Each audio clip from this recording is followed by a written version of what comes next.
Today we're recapping a romantic drama, 365 Days. Spoilers ahead. The movie opens with an aerial shot of the island of Lampedusa, on a lone building right before the Mediterranean Sea. On the rooftop of this building, a business meeting's going on between two groups. Two men speak with Massimo's father, while Massimo and Mario, his father's advisor, stand behind him. These two men have a business proposition. They want Massimo's father to get involved in the human trafficking business. However, the old man is not interested, despite the promise of a good cut from the deal. Instead, he calls Mario, his trusted advisor, and walks away from the men. At the same time, Massimo's holding a pair of binoculars towards the raging sea. In the frame is the image of a woman smiling, her hands raised towards the sky. His father appears beside him and asks what he was looking at. Massimo hands him the binoculars and his father takes a look at the same woman. He isn't impressed.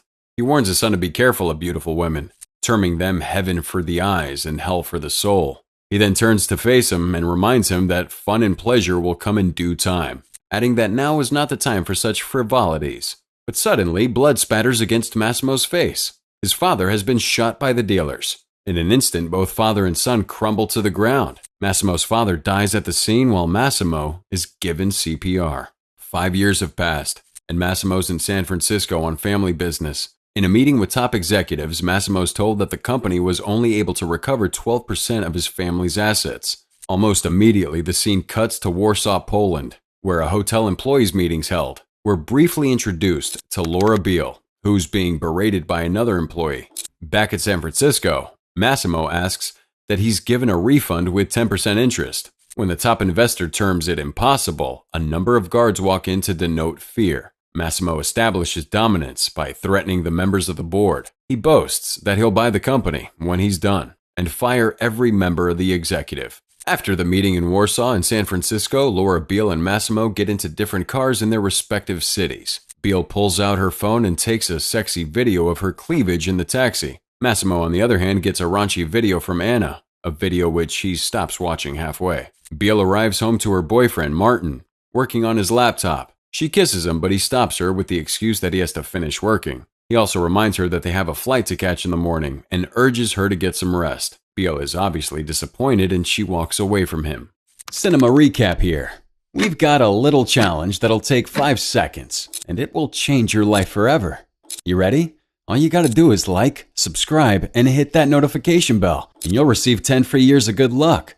It's as simple as that. Massimo flies back to Italy on a private plane with Mario, and he discovers that a container filled with cocaine had been hijacked. A young man, Domenico, promises to find whoever's involved and kill him.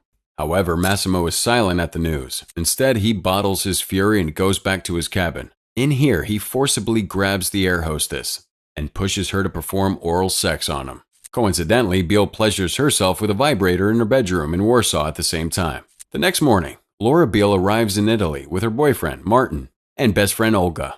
She celebrates her birthday in a beautiful restaurant where Martin announces her 29th birthday to everyone present, who in turn sing her a birthday song. The waiter brings a drink to the table, which is Laura's favorite. She shows a tiny smile and is grateful to Martin for remembering. But her boyfriend's confused. He confesses that the drink was not his idea. Laura's disappointed and she tells the group that she has to use the toilet and excuses herself. Unfortunately, she's unable to find the toilet, and in her search, she suddenly bumps into Massimo. For a brief second, they stare into each other's eyes before Massimo asks if she's lost. The next morning, Laura and Olga are by the pool, enjoying an afternoon sun. Laura tells her best friend she hasn't seen Martin all morning, adding that she has called his phone to no avail. Olga is shocked, asking why he would do that to her on her birthday. Laura uses this opportunity to reveal her relationship troubles. "I'm not the most important thing to him," Laura says. She admits that Martin in fact treats his friends and work as more important. Her boyfriend arrives, with a smile plastered on his face. He says he went to Etna, where he just had the time of his life. This angers Laura, who reminds him that this was a place they had planned to visit together. Martin chides her not to get worked up, especially since she has a weak heart. A brief fight happens between the couple and ends with Laura pushing her boyfriend into the water. Sad and dejected, Laura takes a walk around the city. But this unfortunately ends with the beautiful woman getting kidnapped. The next morning, she wakes up in a strange room with locked doors. Later at night, the doors are opened and she's finally able to step out of the room. She is shocked to find a painting of herself hung on the wall, but before she's able to process all of this, Massimo appears behind her again. She immediately recognizes him as the man from the restaurant, but she faints before she's able to make sense of the situation. As soon as she regains consciousness, she challenges her captor, asking why she's with him in a strange building. Massimo forces her to sit and proceeds to tell her about how he had seen her at the airport, how he had almost died, and how his father had died before his eyes 5 years ago. He tells her that when his heart stopped beating, there was an image of her before his eyes, and he would see this image every day until he came back to life. He's been searching the world for her and always nursed the ambition that one day she would be his. He concludes by saying that he would never make love to her without her permission. However, Laura is not impressed by his story. She tells him that he can't just kidnap her and expect her to be his immediately. She asks to be let out of the house and be back with her boyfriend, friends, and family. Massimo refuses and hands her a series of pictures that prove Martin's unfaithfulness. He adds that his people have packed her bags from her hotel room and also left a message for her now ex-boyfriend Martin. The letter informs Martin that she would be moving back to Poland, moving out of his house and consequently disappearing from his life. Again, Laura is not bought by these actions. She makes an attempt to angrily walk out on Massimo, but his fierce hands grip her down, and he warns her not to provoke him into anger. Releasing her from his grip, he makes an offer. She has 365 days to fall in love with him. If she has no feelings for him on her next birthday, Massimo tells her that he'll set her free. Laura pulls out a gun and aims it at her captor, but it's only a few seconds before Massimo grabs the gun and pins her against the wall. This action's interrupted by the entry of Mario and Domenico, and the advisor tells Massimo that a delivery has been made. Massimo lets go of Laura and orders Domenico to take her back to the room. Outside, Mario informs Massimo that the ongoing feud with the Gattuso family is only going to ruin the family business. Instead, Massimo tells him to organize everyone for a meeting.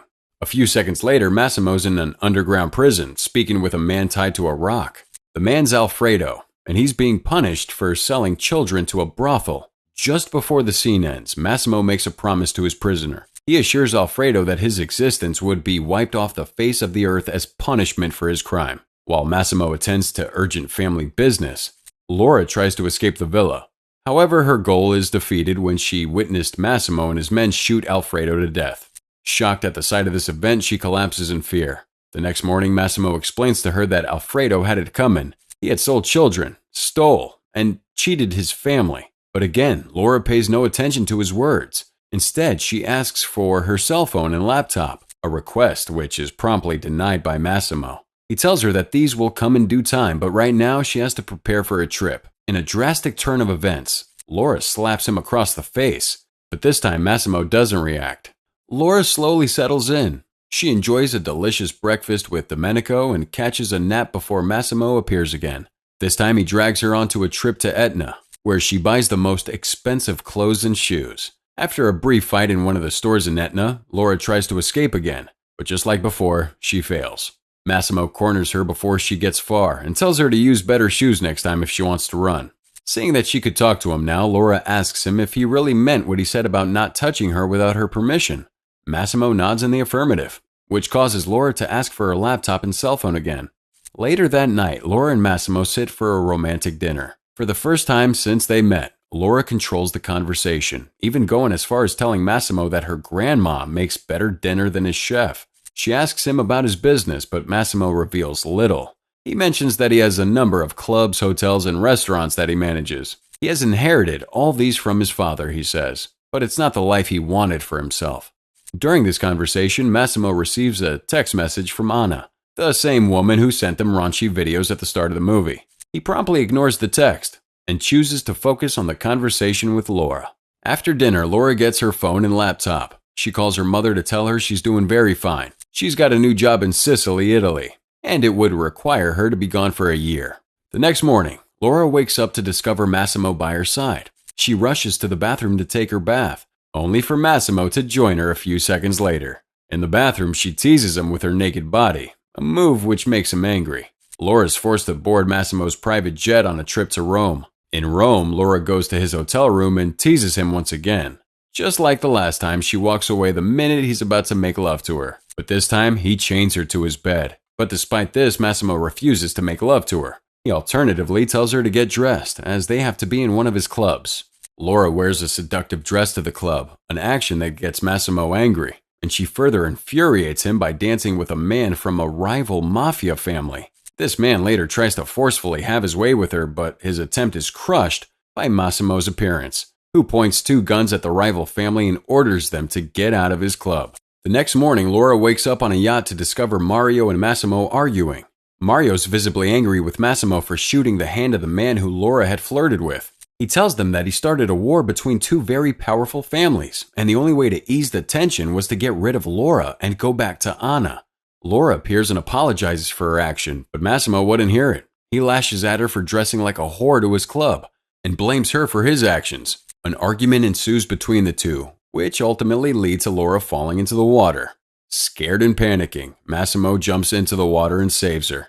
Later that day, Laura regains her consciousness and is surprised to see Massimo by her side. She's grateful to him for saving her life, and in return he tells her that he does not want to lose her.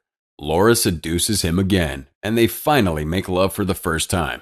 After the intense lovemaking session, Massimo and Laura go to a ball together, and this is where we see Anna for the first time. She introduces herself to Laura as the first and true love of Massimo, and tells Massimo in Italian that she's going to kill Laura.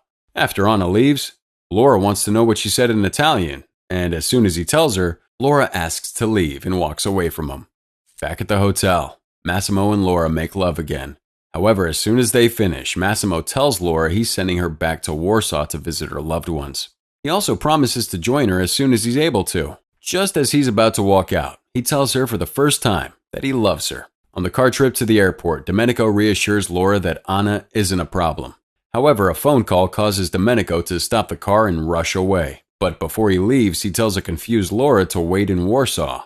Laura arrives in Warsaw and reconnects with Olga, her best friend. Olga's angry for obvious reasons, claiming that she thought Laura was kidnapped. Laura confirms her fear that she had in fact been kidnapped, but has now fallen in love with her captor. But Laura's angry at the fact that Massimo's family keeps her in the dark. She hates being treated like a doll, and hates that she was sent to Poland with no reason whatsoever. Olga, angered, advises her to back out. Together, the girls enjoy a full day at the spa and a night at the club. Laura is, however, distracted as she waits for Massimo to make contact. At the club, she runs into Martin, who says he's been looking for her for so long. He apologizes and tells her that he's still in love with her. But Laura's not having any of it. She walks away from him and makes her way back home. Still, Martin doesn't give up. He follows her back to the apartment and tries to convince her to get back with him.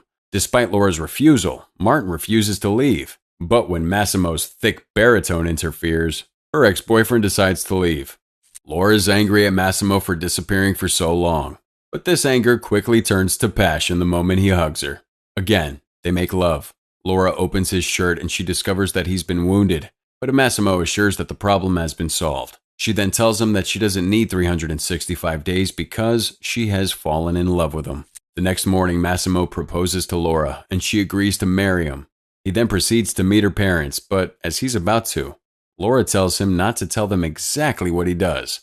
Laura and Massimo travel back to Italy, and Laura tells her now fiancé that she doesn't feel so well. Massimo urges her to see a doctor, but she changes the subject of the conversation. She asks that she invites Olga to their wedding, since her family wouldn't be able to because she doesn't want them to know about Massimo's lifestyle.